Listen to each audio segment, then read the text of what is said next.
I wish to acknowledge the Ngunnawal people as traditional custodians of the land we're meeting on and recognise any other people or families with connection to the lands of the ACT and region. I wish to acknowledge and respect their continuing culture and the contribution they make to the life of this city and this region. I'd also like to acknowledge and welcome other Aboriginal and Torres Strait Islander people who are listening today.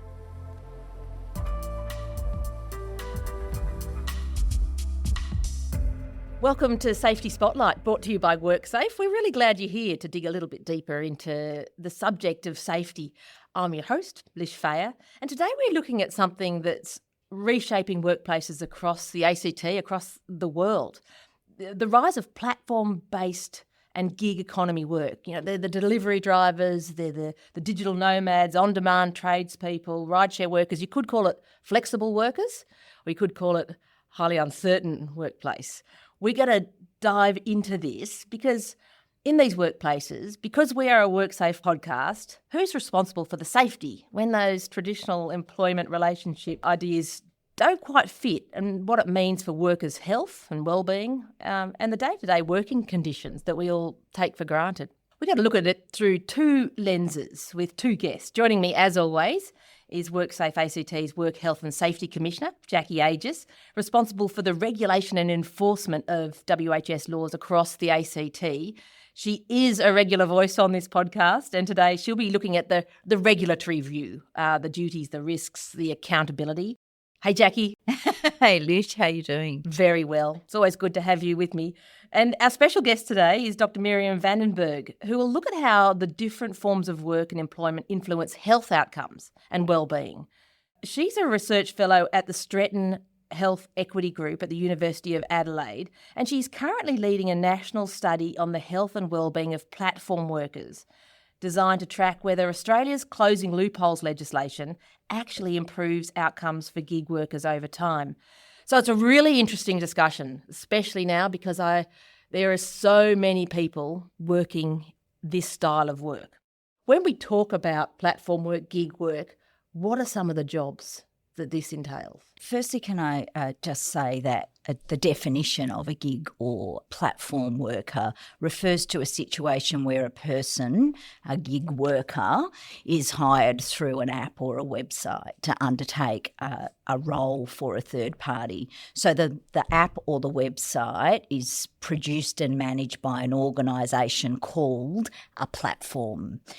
So that's the type of work that we are talking about here. We're all familiar with the food delivery platform workers. They're probably the most common types of jobs that are delivered through platforms, but it's a growing area, and particularly in relation to care and support and health and well-being. You can now get gig workers who provide their services through care and support platforms. So if you're an elderly person or somebody with a disability who needs some care and support services provided, you can get a platform worker to help you with that. Nurses, other allied health professions are also using platforms to provide services, and you can be a worker and get your work through those platforms. So we're talking platform-related jobs today, not necessarily freelancers, sole traders? Not so much. We're really talking about the digitalisation of that work, and that's the mechanism by which this is quite different, because you've got an element of separation there in that the digital platform becomes part of the work arrangement between the employer and the employee, who is not really an employee, but I'm sure we'll get into that in a moment. You can be classed as flexible, no boss, you work your own hours. There seems to be lots of positives on the surface of this style of workplace. Yeah, look, I think, and research has identified that. So what we're seeing is that there are some benefits for particular types of workers and particular types of service delivery. And those are things like you mentioned around flexible work arrangements, the opportunity to dabble, I suppose, in platform work to supplement other sources of income. And we do know that most of our platform workers are either working across multiple platforms or using it to supplement other sources of income. And there are other benefits for people who might have other responsibilities, caring responsibilities, etc. So to find a job that provides those flexible arrangements can be beneficial, but it absolutely does come at a cost as well. What are those public health costs? Well, I guess from my point of view, we look at work and employment as a social determinant of health. So what we're looking at is how do we organise society, or how do we organise employment and work opportunities for people in such a way that protects their health and well-being. And so when we're talking about something like platform work, it really shifts away from the notion of a fair and decent job, which is a job that provides you with employment security, fair pay, it protects you from health and safety risks, you have voice in the workplace, you have an opportunity to contribute to that. And certainly the way that platform work has evolved, it has really gone down the road of skirting away from its responsibilities in relation to not only work and health and safety legislation, but industrial relation protections as well. And that has an impact on health down the line. Jackie, in terms of workplace challenges, WHS challenges with this sort of work, what have you encountered? In relation to work health and safety, it can make the responsibility for work health and safety less visible and less clearly understood. Because there's no boss, is there? There's no sort of physical, visible boss. So when we talk about work health and safety, and Lish, you know, you've been doing these podcasts with us for a while, so you're very familiar with the PCBU, so the person with control of the business or undertaking. So it's really important when it comes to work health and safety laws for the gig economy or for platform economy that we're looking at who has control of the work and how are they building into their systems work health and safety in a way that influences the way the work is designed. So some of the things that, you know, we want to think about and some of the risks that occur is if there are bonuses, for instance, for delivering quickly, then we've got a work health and safety issue. And the work health and safety issue is that forcing a delivery driver to drive quickly can cause traffic incidents, puts more pressure on them from a psychosocial perspective. So we want to make sure that the design of the platform takes into account things like timeframes.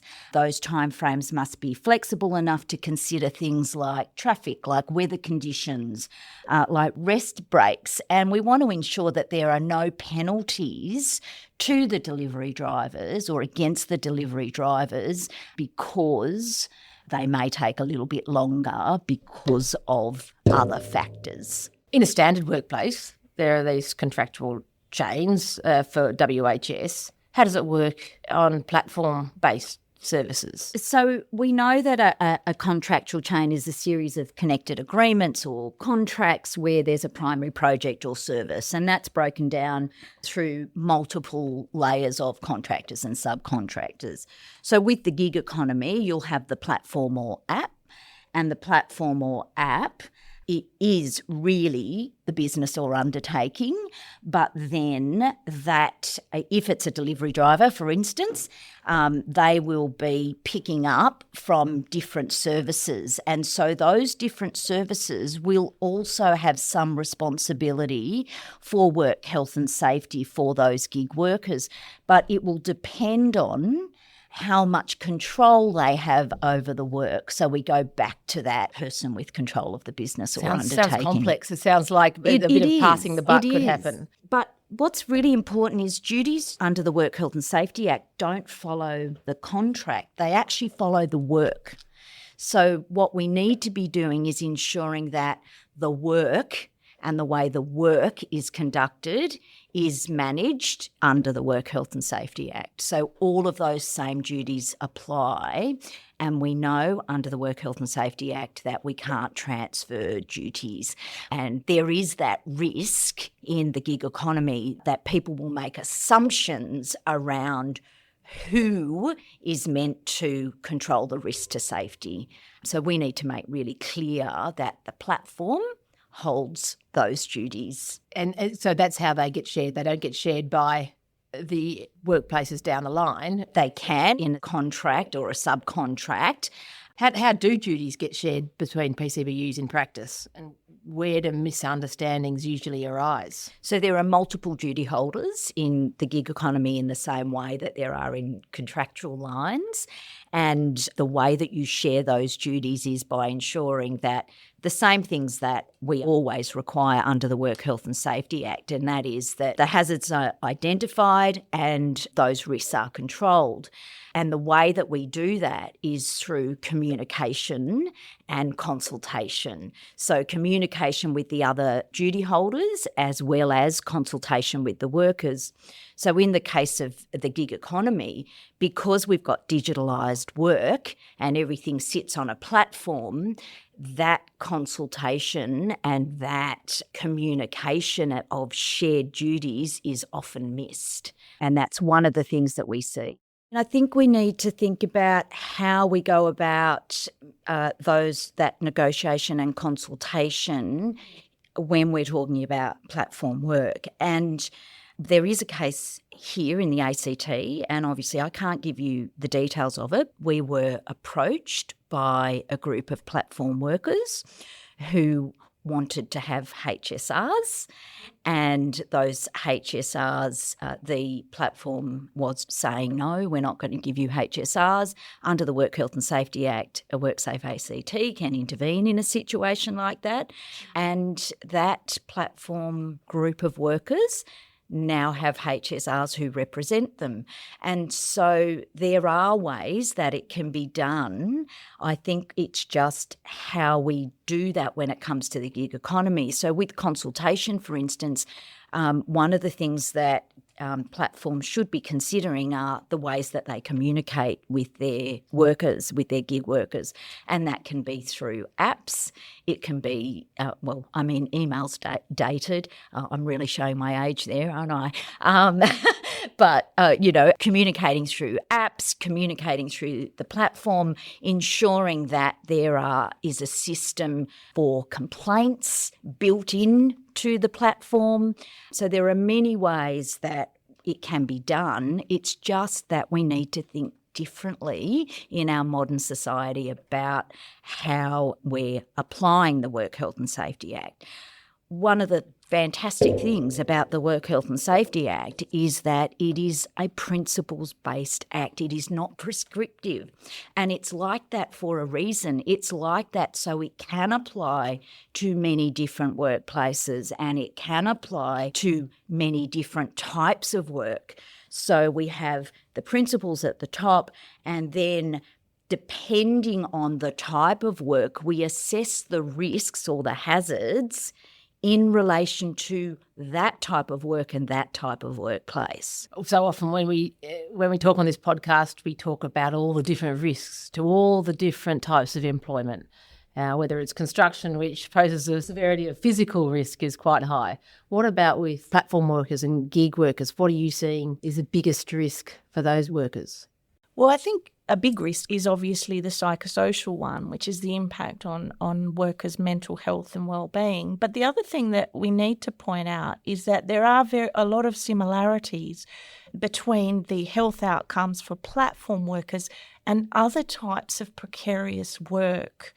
So the risks for platform workers are heightened because of this sort of triangulated relationship and the placement of the digitisation in that. But there are certainly similarities between platform workers and other precariously employed workers, so people who are on casual contracts or people who are doing gigs without using a platform. Equally, they're exposed to the conditions that are harmful to health. So, and chief among those are the psychosocial hazards, but the pathways through which the psychological health and well-being of a worker is impacted include things like low pay and not having a sense of control and purpose in your working life. And those things, when it comes to purpose and control, they're harder things to measure, but they're so vitally important. And if we look back, for example, through sociological theories and things like that from eons ago, we know that people who have a greater sense of purpose and solidarity and social integration and a part of a bigger picture that really regulates how they should be socially and what they can expect from a workplace, it has massive implications for their psychological well-being. Miriam, I agree that psychosocial hazards are absolutely a risk to gig workers. There are some common hazards that are identified, and Safe Work Australia have some really good information on their website about some of those hazards. And they're things like, firstly, the design and organisation of the work. And, Lish, we've talked about this before. We want the app design and its influence to not have ingrained into it creating situations where drivers or riders are fatigued. That's really important. Unrealistic delivery times, being unfamiliar with road rules or the where you need to go, the hazards of riding on public roads, they all apply to these type of workers. Economic pressures that may encourage those workers to take unnecessary risks. We have environmental hazards. I've already spoken about some of those, like weather conditions. There's the effect of physical exertion. There are so many hazards in this space that need to be managed. Things like manual handling. So if they're delivering heavy things, what sort of training has the platform provided these workers in order to ensure that they have manual handling training and that they're carrying things safely? Violence and aggression is another one, because they're often delivering things to people who, if they're waiting a long time or that they're running late, then there's that risk of violence and aggression. Poorly maintained equipment. So, does their motorbike or their scooter or their bike have a flat tyre? Who's providing that equipment to them? Who's providing that PPE? So there are so many hazards that, in relation to this type of work. And the biggest risk is that those hazards are not being identified by the platform, and they need to be. Because they're managed through a system, really, rather than a direct supervisor. Or not at all. Or not at all. They're not managed at all. I mean, is there anything to address any of that? Like, my particular bugbear is, driving and seeing a delivery rider with no lights on at night. And with a learner driver, I was like, did you see that guy? It had no, I don't know what is done to help people be safe. I mean, Jackie's probably better placed to answer this. But, there's nothing. The employer is not monitoring that. The employer doesn't, as in the platform, doesn't necessarily provide the training. They don't provide the equipment. And you see that too in a sector that we know less about, which is the care and support sector. So here we have a situation where a care and support worker might be getting the job through a platform, but then the platform goes, okay, over to you. So the worker goes into somebody's home. Now they're bringing their own equipment, they're going into an environment where there is no control by the employer over the space they're working in. We don't have any mechanisms by which that's happening. So Australia's closing loopholes legislation was designed to sort of address this. How's it going with that? Yeah, that's right. Essentially, that it's designed to provide better protection for workers, and what it enables groups to do, such as unions or groups of platform workers, it enables them to present a case to the Fair Work Commission that asks the commissioner to make a decision about employment conditions. We've seen that a case presented to the Fair Work Commission by one of the unions who've taken a case around transport workers to get a decision made around their employment conditions relating to pay, leave entitlements, insurance, superannuation, worker voice. So all of the things that we've been talking about in this interview that are missing at the moment.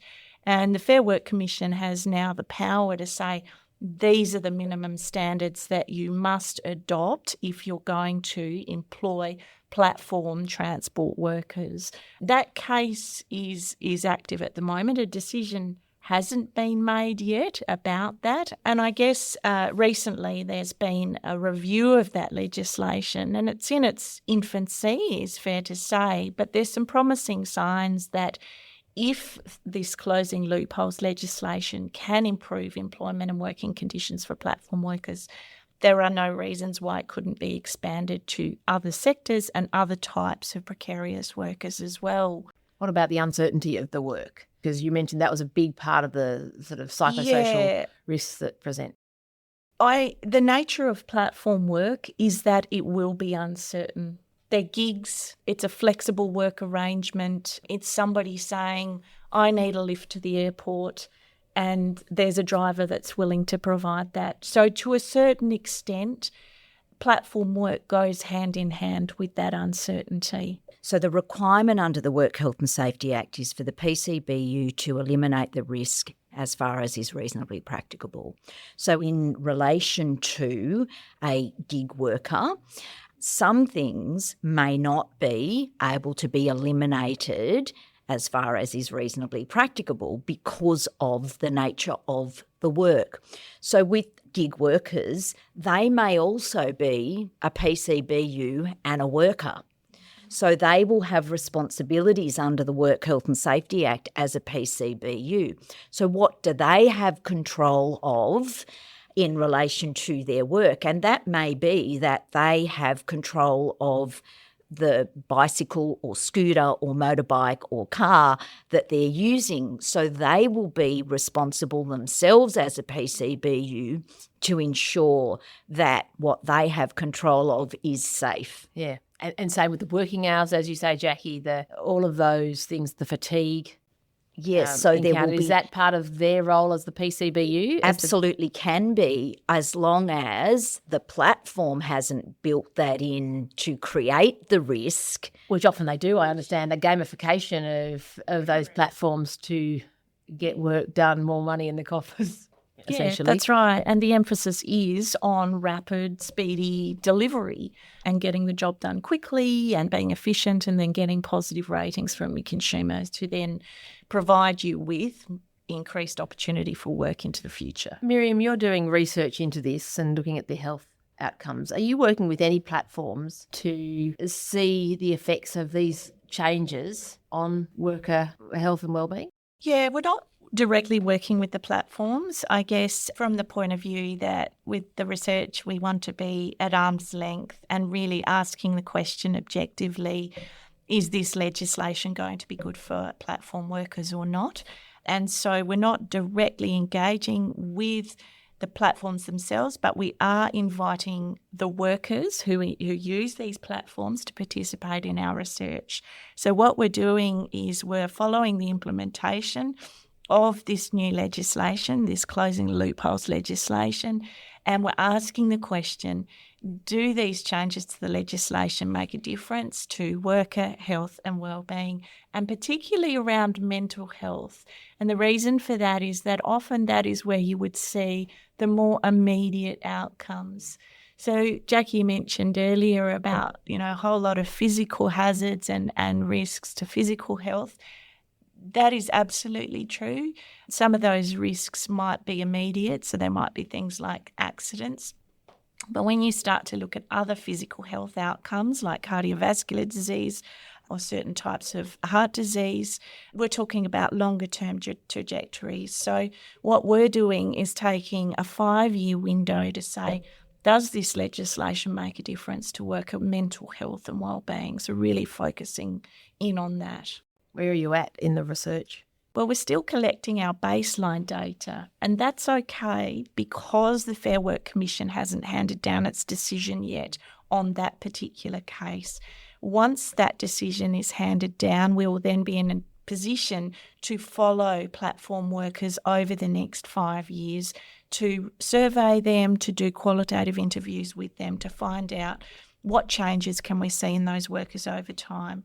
This is what we call a natural experiment, and these sort of opportunities don't come up very often where you can say, let's collect data at the beginning, and then there is some sort of intervention, and then we collect data after the event and into the future to see what impact did it have.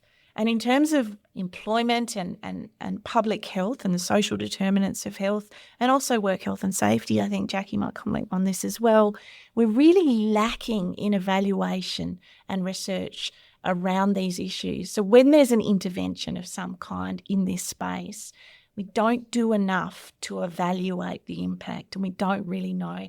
That's what we really want to do with this research that we're doing at the moment. Yeah, I would absolutely agree with that, Miriam. And one of the difficulties for us as the regulator is that there is often no physical workplace. So the way that we regulate workplaces in the ACT is our inspectors go out and do a workplace visit. And when there is no physical workplace, it's impossible to go out and do a workplace visit. And so that can be challenging for us as the regulator. So often what we're relying on, it's similar to the case that I've already mentioned, for those workers to contact us and let us know what's going on. And it's really also about education and information and making sure that we're getting that information out to those gig workers. Apart from the case you mentioned earlier, Jackie, have there been other gig workers come to you looking for help? We've had the one around HSRs that has come to us and seeking HSR representation. Why do you think that is? Because what percentage of our workforce here in the ACT do you think are gig workers? Yeah, it's hard to know because the figures are they're quite diverse. So if you look at a national survey of platform workers that was done by Queensland University of Technology, I believe, they had a 14% figure of survey participants in a survey of around, I think it was about 4,000 workers that were involved in gig work. But if you look at ABS data, I think it's less. So again, it's really difficult to know. What we do know, I think, is that it's growing. Absolutely. And as the labour market changes form, it becomes more digital. We've got AI developments. We're really moving away from that traditional employer-employee, you come to the workplace type arrangement. And so there's growth and it's changing. And it's happening, it's in places where, I wouldn't even have imagined. So I was doing some research for helping a friend just last week because they'd ordered some furniture and it all came in flat packs and they couldn't build it and they didn't know what to do. And I said, look, just let me see if I can find someone in your area that will be able to come and build this furniture for you. And so I started looking up flat pack building in the area, and it was an area of Sydney. And all of a sudden, all of these platforms came up. And, you could have a carpenter who did it, or there was just a list of all of these people in this area. You could put in what you want done, and then you got a quote back, and they would tell you how much it would cost, and then they would send the person out to the house to build the flat packs. And I absolutely had no idea that flat pack building was part of the gig economy. I just didn't know it until I started to research. So I think it's happening just in places where we don't even realise. I don't know. Did you know? Is this people, as you say, looking for a side hustle, augmenting their current employment? I think it's a response in part to the crazy world we live in. We're all busy. We need things done quickly. We can't be skilled in every area. So we go, well, what can we do? Who can we ask to help us? It's the nature of our world. The problem, I guess, with the approach that comes to mind as well is that we're creating a very competitive marketplace.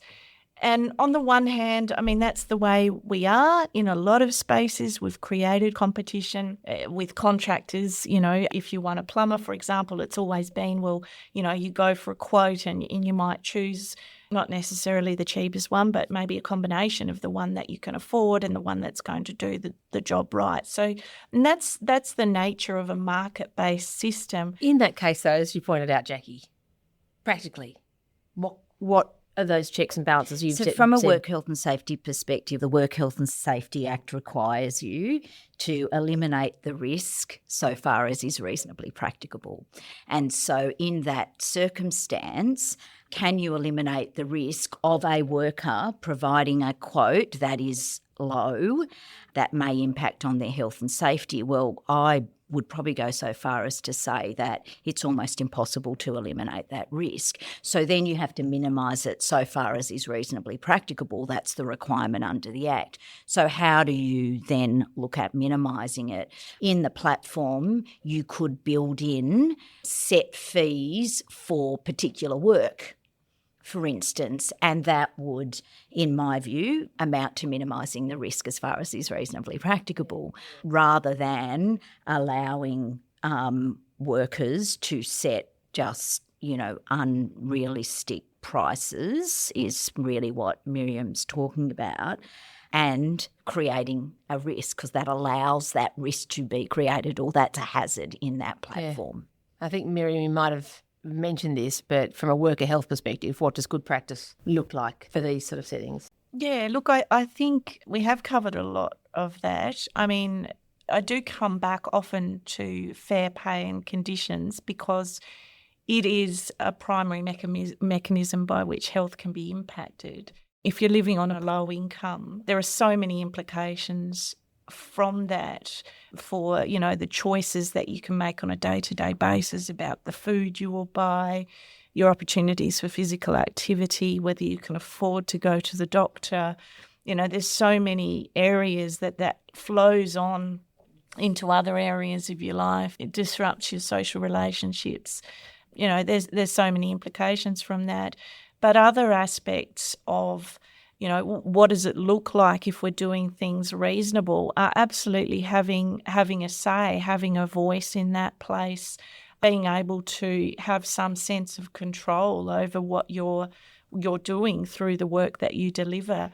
And I think those things, there are mechanisms through legislation, if need be, if the platforms are not going to operate that we have to require that. And that's certainly what closing loopholes is about. Do you think gig workers, people handing over the little brown paper bag to a gig worker from a local restaurant, know about these work health and safety rules and regulations? I think that education has to be a big part of what we're doing here, because the awareness of duties and responsibilities for both the platform and the shared duties that the service who is providing the item may have is not well known. Yeah, I mean, I can't comment in terms of research that's being done on that, but my sense is that it isn't well known. And again, it comes back for me to looking at the society we've created, which is, it's so fast-paced. It's what is the cheapest, easiest, most convenient way we can make this work? And it may be to say, okay, let's call in a platform worker. And just again to draw on the other sectors such as care and support or health, nursing, for example, there are now platforms where a nurse can get a job in a hospital somewhere doing a shift that suits them, and there's lots of benefits associated with that. But the reason we've ended up in that situation, if you really elevate it, is because we're not adequately resourcing our healthcare system. So the market, the platform identifies a gap and says, okay, there's not enough nurses. What can we do? Oh, we can make some money by setting up a platform whereby we can link a nurse with a hospital. So then there's no need, for example, for the government to strengthen the healthcare system. The platforms are filling that gap, and we see that too in care and support. There aren't enough people who can provide care and support to the aged care sector through the formal employment channels. The market is filling that gap by setting up a platform that connects a cleaner with Mr. Jones who needs some help. Yeah. And that's the way society has evolved. Yeah. And it'll continue, as you say, it'll only get it bigger will continue. with the speed at and then the which we're challenge changing. for us and legislation and regulation and those of us who work in research is to identify those things and to say, how can we prevent that from becoming a problem for our workers? How can we make sure that their health and safety is protected? So do you think the current WHS framework, Jackie, is flexible enough to accommodate the future of work? I do, and I do because it's principles-based. So as I previously said, it's not prescriptive. It's designed to be flexible, and it's designed to be built around assessing the hazards and then controlling the risks related to that particular type of work or that particular type of work arrangement. And as long as that is implemented in the way that it is written, then yes, absolutely, it's fit for purpose.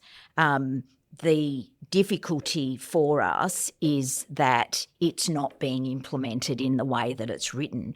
So the principles remain highly relevant, particularly around the shared duties, consultation, managing the risks as far as is reasonably practicable, communicating, ensuring that there are proper complaints mechanisms built into the system. Those things apply and are important. What we want to see is we want to see them implemented.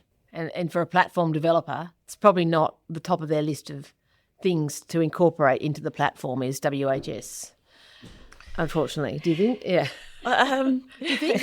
We would love it to be. I mean, we're all about work health and safety. That's it is. We're laughing, but it is a really important question, and I think Marion has absolutely gone to the crux of that, and that is that we don't know because the research isn't there. And so until we see more research, right now we're just talking about anecdotal information, and 5 years' time, that's not Miriam, evidence-based.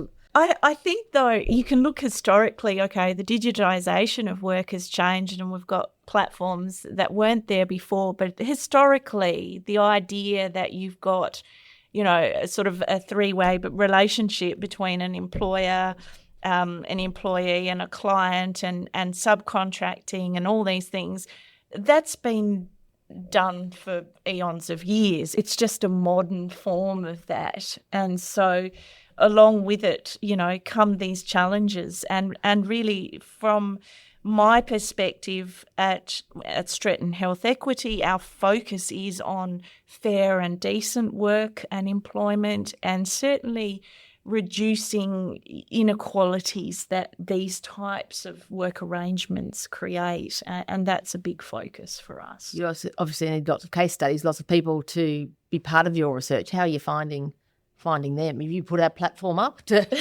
We've access? actually our primary mechanism for recruitment has been through social media. So again, using a digital source to access people. It's been challenging, and it's been particularly challenging in relation to those other sectors other than the transport and delivery sectors, trying to reach workers who are in care and support and health service delivery. What we do know about, all platform workers, I guess, is that a large proportion of them come from CALD backgrounds, so culturally and linguistically diverse backgrounds. Historically, people who come from those backgrounds may have language challenges or other literacy issues that prevent them from understanding their rights, and then that obviously also impacts us in terms of trying to recruit people to be involved in a study. Yeah, interesting.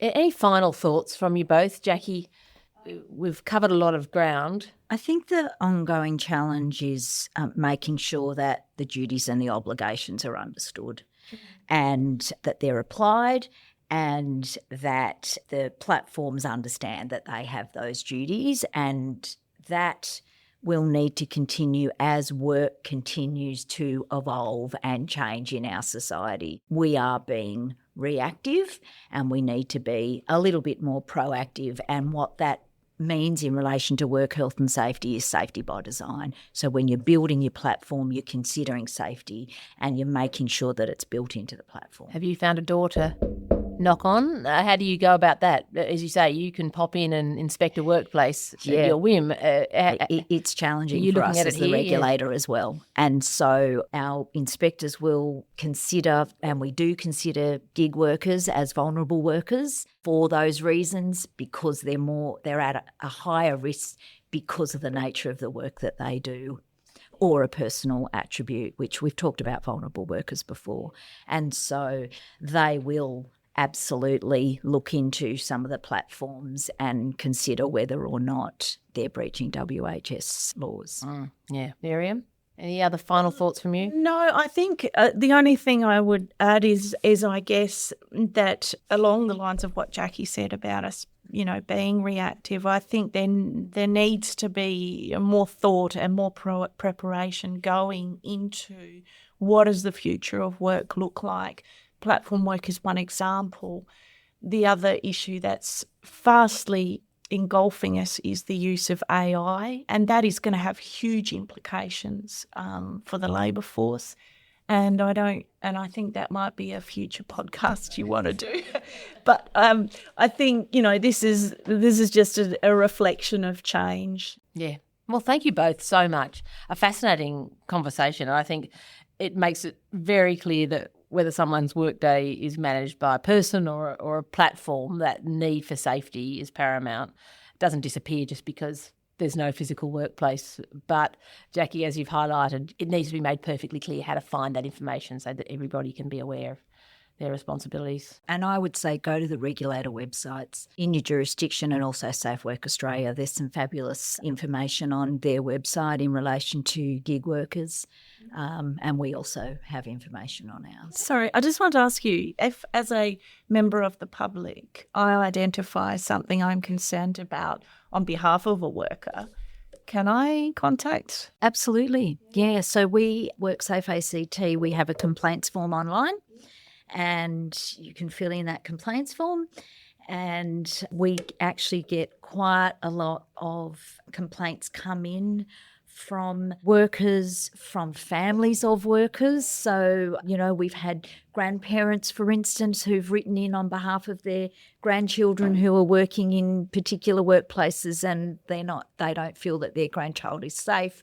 And so, our inspectors follow up on all of those inquiries that come through. What about my bike lights issue? I wonder how we track him down. That's the thing. It's tricky. That's right. I know the company that is not putting the bike lights on, or maybe it's the PCBU themselves who hasn't turned the bike light on. It's complicated, isn't it? It's very complicated. And Miriam, if people know someone in the gig economy who could be part of your study, how do they get in touch? They can contact me at Adelaide University, and I can provide them with the details of how to participate in the study. We've got an online survey that people can complete. It's anonymous, and they can go into the draw to win a $100 gift voucher. Jackie Agius, Dr. Miriam van den Berg, thanks so much for all your time, all your expertise, and thanks for listening to Safety Spotlight. If you found today's conversation useful, we have mentioned other parts of the podcast that we have discussed, whether it's vulnerable workers or the transport workers. We've got heaps of podcasts. Just hit follow wherever you get your podcasts. Leave us a review if you get a moment. I think that's important. And stay safe. We'll be back soon with another Safety Spotlight podcast.